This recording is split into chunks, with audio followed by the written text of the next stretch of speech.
Hello and welcome to Monocle on Culture. I'm Robert Bound. Today we're discussing Wes Anderson's The Phoenician Scheme, a comedy of dodgy deals, dodging death and overextended business empires and ludicrously extended families. It stars Benicio Del Toro, Mia Threapleton and Michael Cera. I'll be joined in the studio by film critics Simran and Leila Latif, primed to offer their 5%. That is all coming up right here on Monocle on Culture.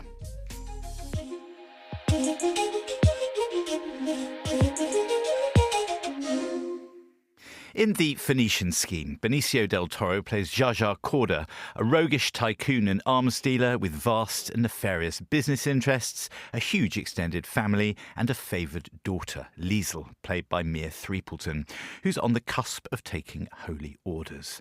The father-daughter relationship is spiky and something of a sly arm wrestle. Their double act is bolstered by Michael Cera's Bjorn, a bookish but unshockable Norwegian tutor whom Corda's hired to help him learn all about, for example, bugs. You decide if they're of the beetle variety or the other kind. The scheme of the title, if he can convince a handful of other possibly dodgy associates of its qualities, means the sewing up of giant infrastructure projects across Phoenicia, a guaranteeing of Corda's fortune, and that's something he wants to pass down to Liesl. If that sounds dry, well, don't worry. A caper ensues, involving preppy American businessmen obsessed with basketball, Phoenician royalty, and beret-clad freedom fighters. Oh, and there are Day of Judgment flash-forwards whenever Corda's life seems imperiled. A heady mix of film references, biblical references, and cloud-chewing cameos. But what does it all add up to? What kind of scheme is the Phoenician Scheme?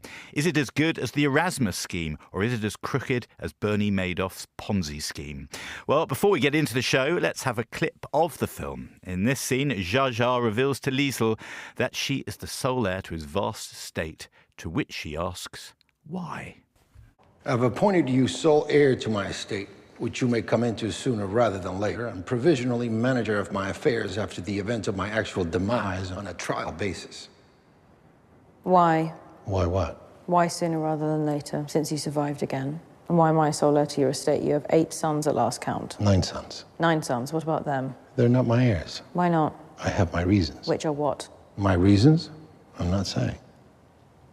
I'm saying I'm not saying.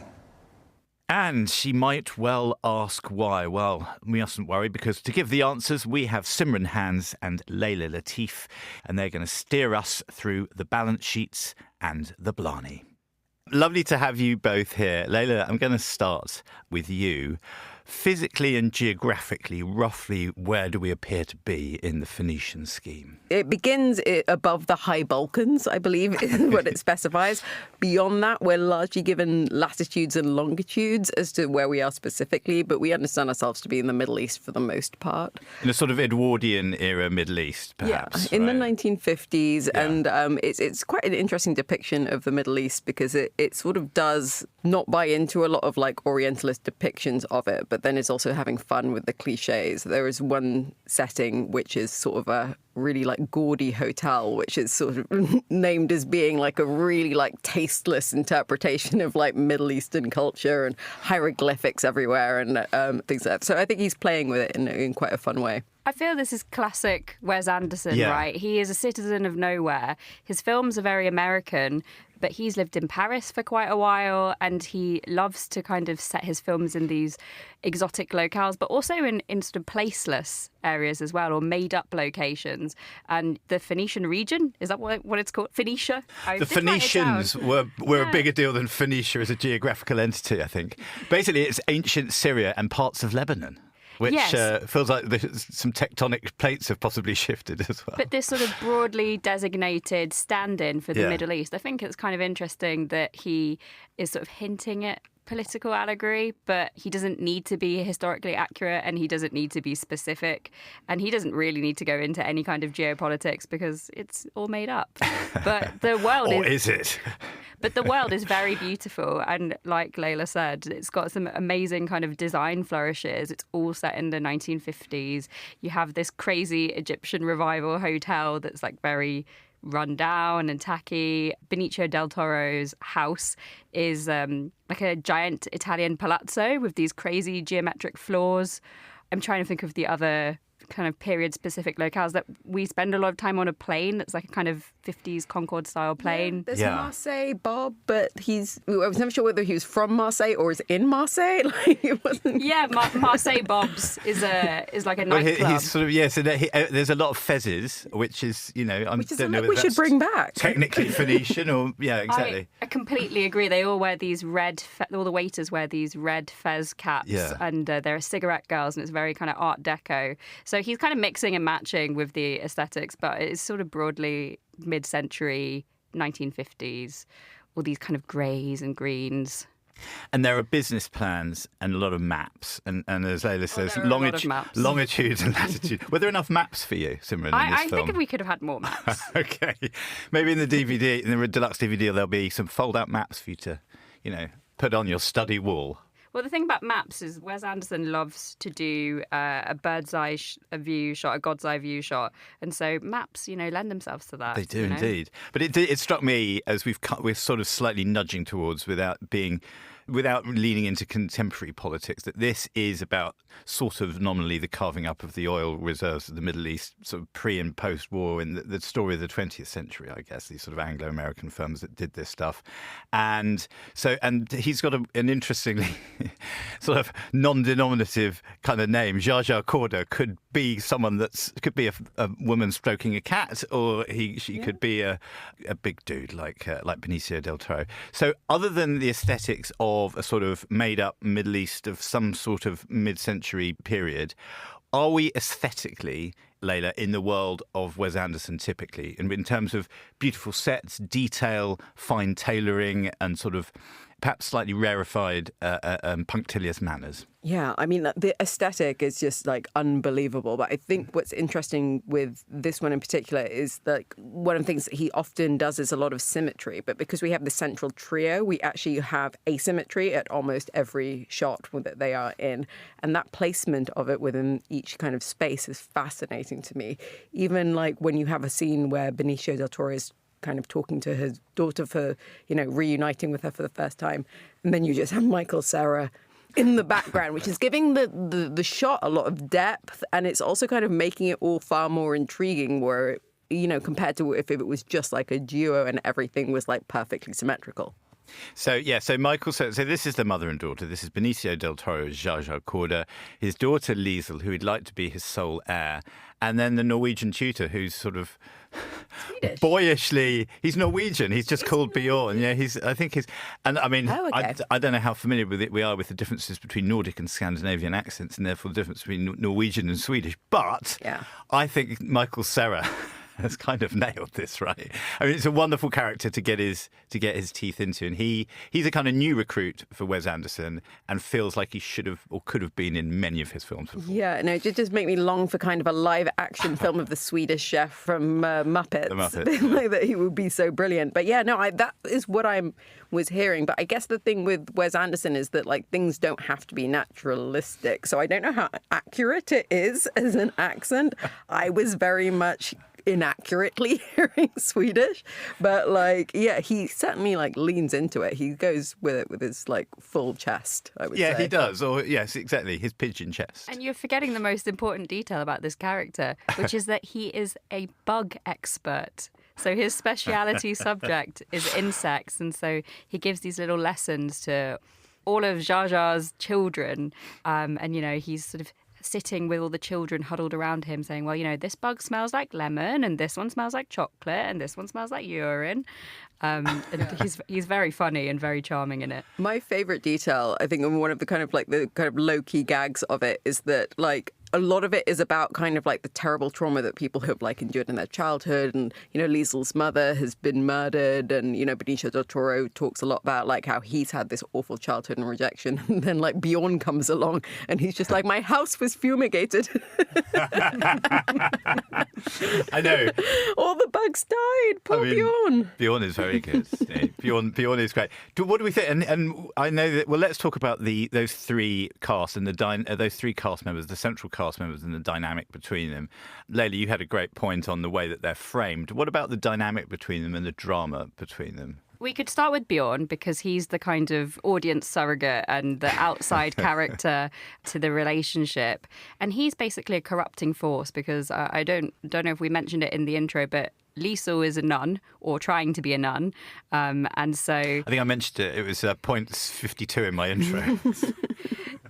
So as we know, Liesl is a nun and Michael Cera's character is quite gentlemanly in a way, in the way he's trying to corrupt her.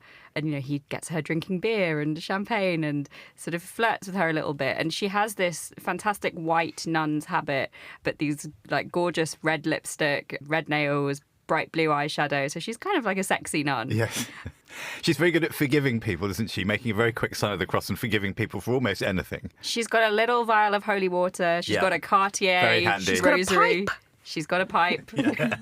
A lot of smoking in this film. Like, you don't often see this amount of smoking. Yeah, but it's set in the 1950s, so they can get away with it, right? And this is interesting. So the relationship between Zsa and Liesl, what's he got, 12 sons, 9 sons, and one favoured daughter.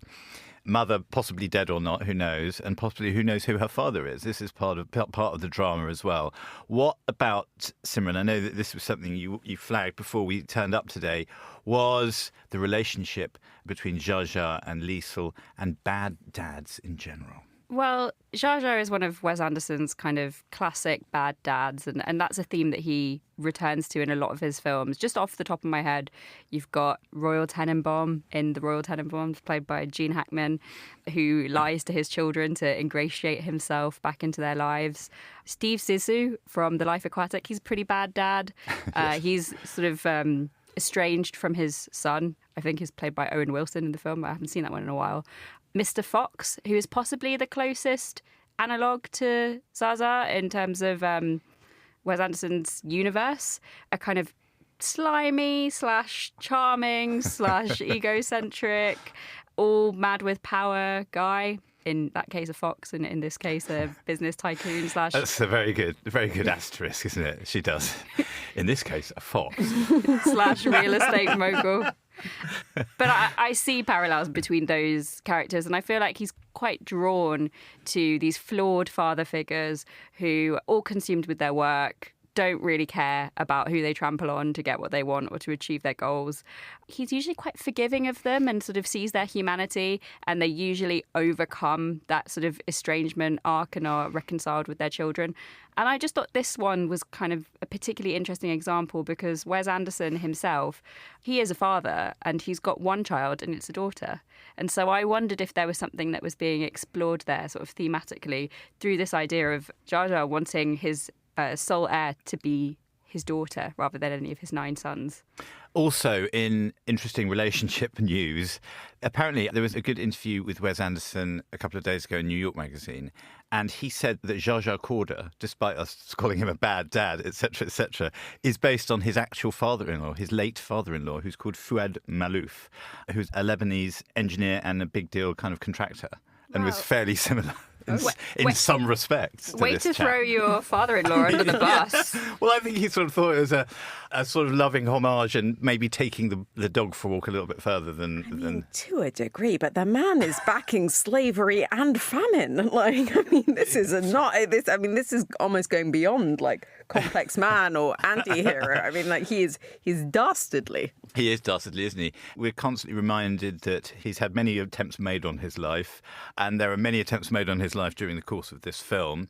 But what does he say? Personally, I'm fine with it. Well, personally, I feel safe. Myself, I feel safe. Myself, I feel safe. That's what it said on our shoeboxes at the screening. I was trying to remember that. What about the rest of the cast? Obviously, there is a litany of brilliant cameos and cast members and all the rest of it. Who are returning heroes and who is young blood, Leila, in this film? Well, the 2 returning heroes that I most enjoyed were Bryan Cranston and Tom Hanks, because their entrance, I think, is just one of the funniest. You love funniest... a Stanford sweatshirt. Well, no, it's the visual gag of when they enter on a train, and to kind of indicate their Americanness. One is holding a Coca-Cola and the other one is holding a Hershey bar. And I think that is one of the funniest visual gags I've seen in a really long time. And as we said, Michael Cera is kind of a new recruit. Riz Ahmed is in it. It's a little bit of a blink and you'll miss it kind of cameo fest as usual. And maybe this is a good time to come to these kind of dream sequences, moments that sort of lean into Luis Buñuel and biblical stories and all the rest of it. Whenever there is an attempt made on Zsa Corda's life, he sort of goes into this fugue, which takes us to black and white and takes us to a castle in the sky or a cloud or whatever. What do we make of these, Simran? What did these put you in mind of? Because this is also where there's a wonderfully badly bearded Bill Murray as God in the end, isn't there?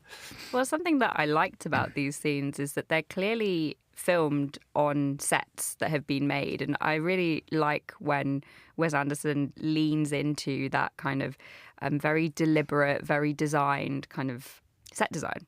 And so I thought these kind of, I don't know, what would you call it? Purgatory, heaven?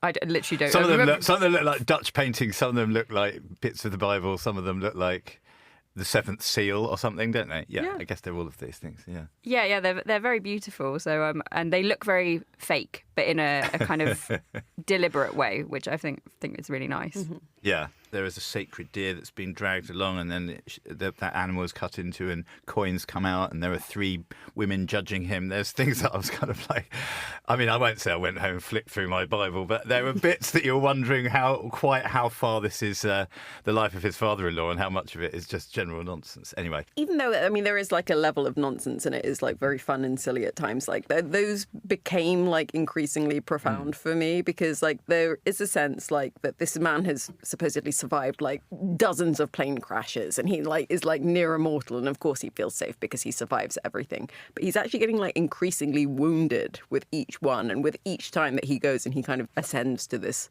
other tier of whatever it is. And it just kind of like took me back to like Rumi and like the wound is where the light gets in, and like each one of those times he's becoming more wounded and he's becoming a better person.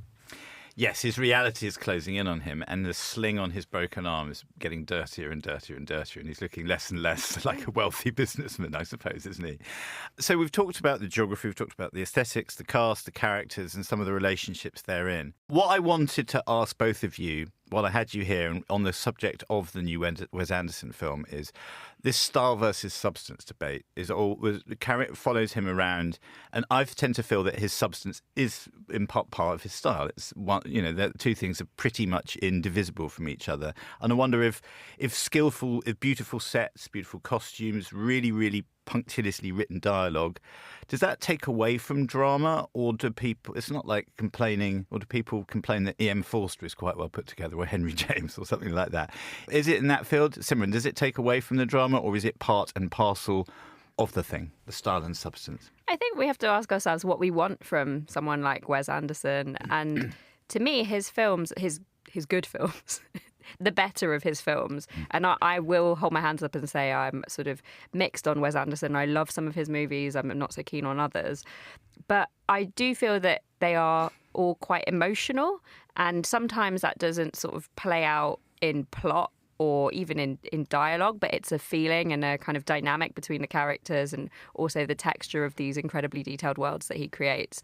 And so, yeah, I do think that the style speaks to the substance. However, I'm not necessarily going to those films for these kind of really deep and complicated political analyses.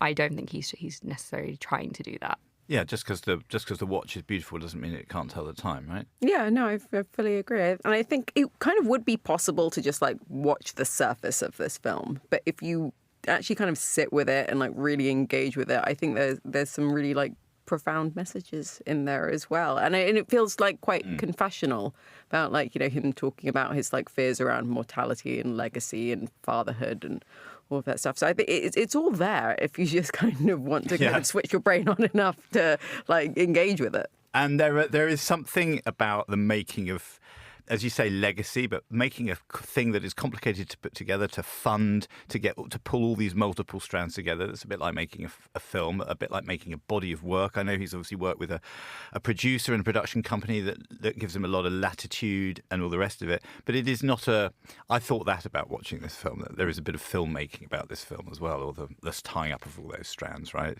Yeah, I think Wes Anderson is like continually like telling on himself Yeah. whenever he kind of creates a story. Yeah, although I do find it like slightly eye-roll inducing the way, if we're going to take that metaphor to its logical end, the way he's sort of throwing his hands up and being like, well, to get it financed, you have to accept dodgy money.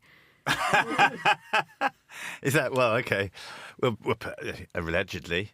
Allegedly. Some of it has dated really well, with also like the American government coming for like, you know, the tariffs and everything possibly on co-productions that are made outside of the US and stuff. So, yeah, it can't be what he foresaw, because obviously this was conceived and shot a while ago, but like some very timely themes.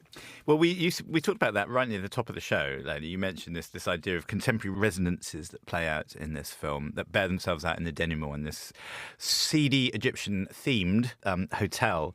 And you had something about Breaking Bad creator Vince Gilligan that ties into this as well. What's that? Yeah, it's an interview that, like, for years ago that, like, always stuck with me, where somebody asked him, like, well, how do you kind of people engage with, like, these really, like, bad protagonists? Because, like, Saul Goldberg and, you know, in Breaking Bad, we're talking about people that are doing terrible things. And he just replied, like, if you make people really good at their job, the audience will stick with them. Like, the people love to see competence on screen.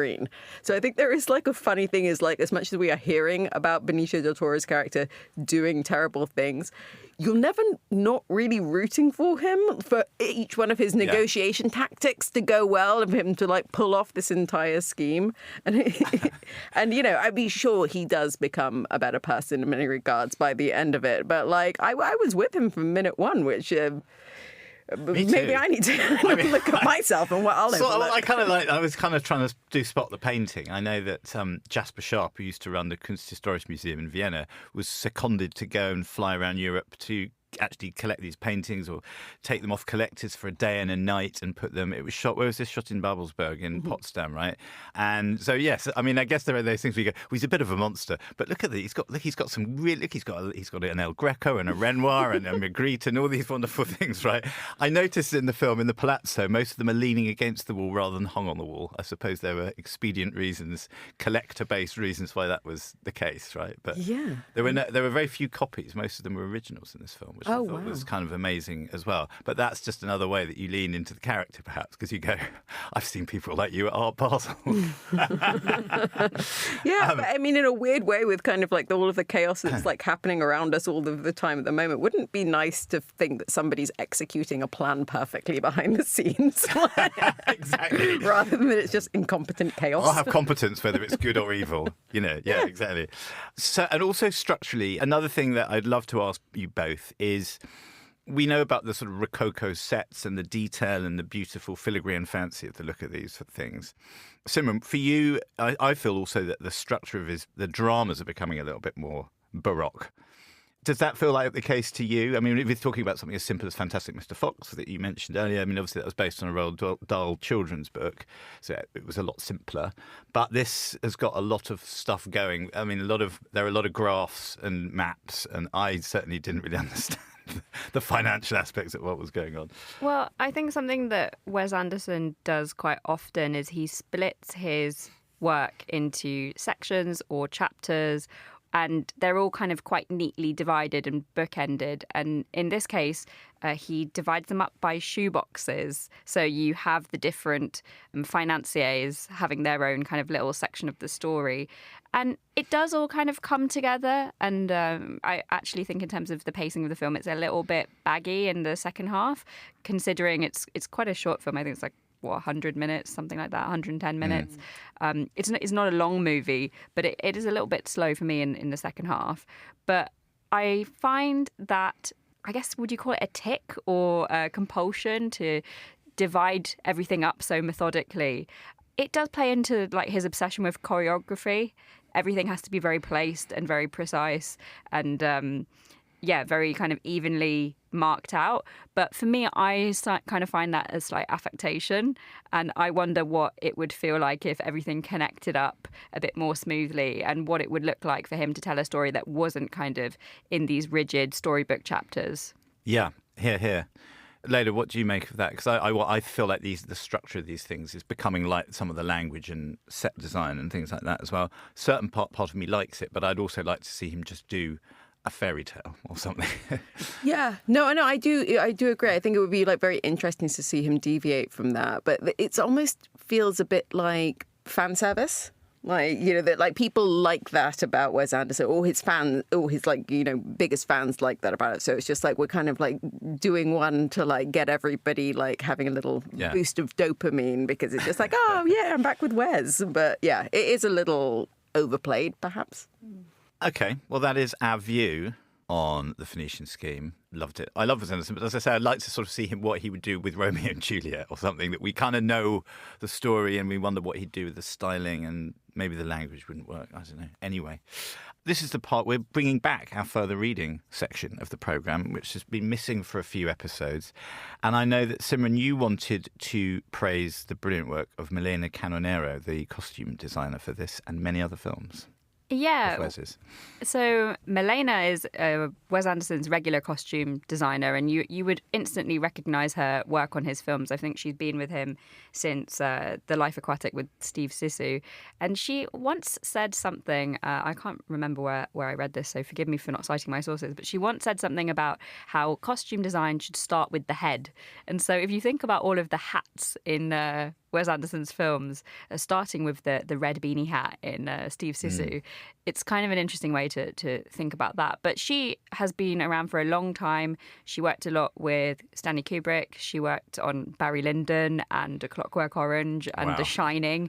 Quite a range there. Yeah. And if you think of these kind of iconic outfits, like Danny's sweater in The Shining, or like the bowler hat in A Clockwork Orange, you know, that's all her. She also did Marie Antoinette, which I think is one of Sofia Coppola's film, which I think is one of the most stunningly costumed films that I can think of. Although, fun fact, the famous shot of the lilac Converse that are sort of incongruous with all of the period costume was apparently an accident. That was not designed, and then they decided that they liked it and they were going to keep going with that. And she also did costumes for a film called The Hunger with David Bowie and Catherine Deneuve. And she worked with Yves Saint Laurent for that. But those costumes are incredible. They're like very kind of 1930s noir via the 80s takes on vampire kind of culture. But it's also kind of Bauhaus. If you haven't seen that film, go and see it. Check out the costumes. Milena is a legend. Beautifully put, and I know that you wanted to doff your cap to Milena Canonero as well, Leila. Yeah, no, I love it when someone is like not ahead of their time, you know, in a weird way where it's just like, no, she's got 4 Oscars. Like, we are all appreciating that this is a living legend, one of the best in the biz, who has done some of the most phenomenal work imaginable. So I'm very glad that we continue to give her flowers. And you've got I love where this. Tell us the genesis of where your choice comes from and how it's related to the film in question. Well, I mean, like Simran brought up bad dads, and I was also thinking about like people that are bad but are very good at their jobs. And so logically, my mind went to Rick and Morty, which is coming up for season 8, which is, it sort of started off as a parody of Back to the Future, and has then just become this like weird, surreal, very, very funny sci-fi animated show in which kind of the world's greatest genius, Rick, is recruiting his grandson, Morty. Or by this point, actually, he's from a different dimension. I mean, it's gotten pretty complicated. Don't dive in at season 8. Start at season 1. But yeah, he's a very bad man. But you love him, and he's very good at his job. Phew, we've got competence along with malfeasance. Do we all need some shoeboxes to put all of our plot devices into, possibly? Well, yeah. At the end of this show. Very, very possibly. I mean, there's a wealth of wonderful cultural things out here that the Phoenician Scheme can connect to. I love it. Well, thank you both very much indeed. To Simran Hands and Leila, Latif for your wit and wisdom on Wes Anderson's The Phoenician Scheme, and that film is out in cinemas now, and I think the three of us highly recommend it. Yeah, very much, don't we? Go and see it. And Monocle on Culture is produced by Sophie Monaghan-Coombs and Steph Chungu, who also edits the show. Many thanks to Hunter Wang for their editing help this week too. We'll all be back at the same time next week, but until then, from me, Robert Bound, thank you for tuning in.